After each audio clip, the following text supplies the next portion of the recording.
Muslims from across America are in San Bernardino County this weekend for an annual convention that has taken on new meaning after the deadly terror attack a few weeks back, not far from this weekend's gathering. NBC4's Kate Larson is live in Chino. And Kate, you've heard about a call for unity. Tell us more about it.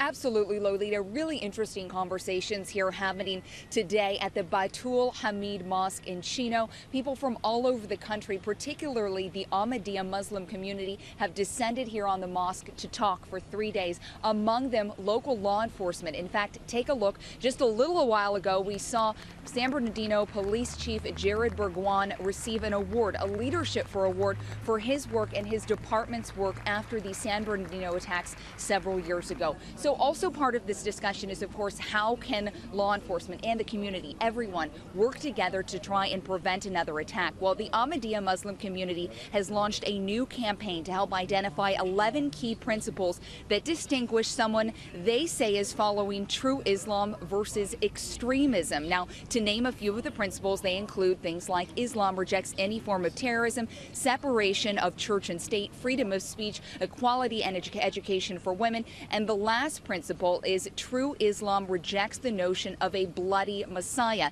Now, Harris Safar, one of the leaders here, explains why this last principle is so important to combating terrorism. Once you think that our Savior one day is going to come with a sword and kill non-Muslims in his path, then ISIS can say, well, you can start the path right now. Don't wait for the Messiah. You can start killing non-Muslims right now. So it's all these warning signs that can lead to a path of extremism. And so we're asking, Shia Muslims, Sunni Muslims, even non-Muslims, that you don't have to be a scholar. Do you agree with these 11 principles? And if so, let's unite to have a united stand to say, here's how we can protect this nation. And I heard the 11 principles they talked about, and I don't disagree with a single one of them. I think it's the right message that that this country needs to hear, that all of us need to hear from a faith standpoint, and I thought what he said was very important.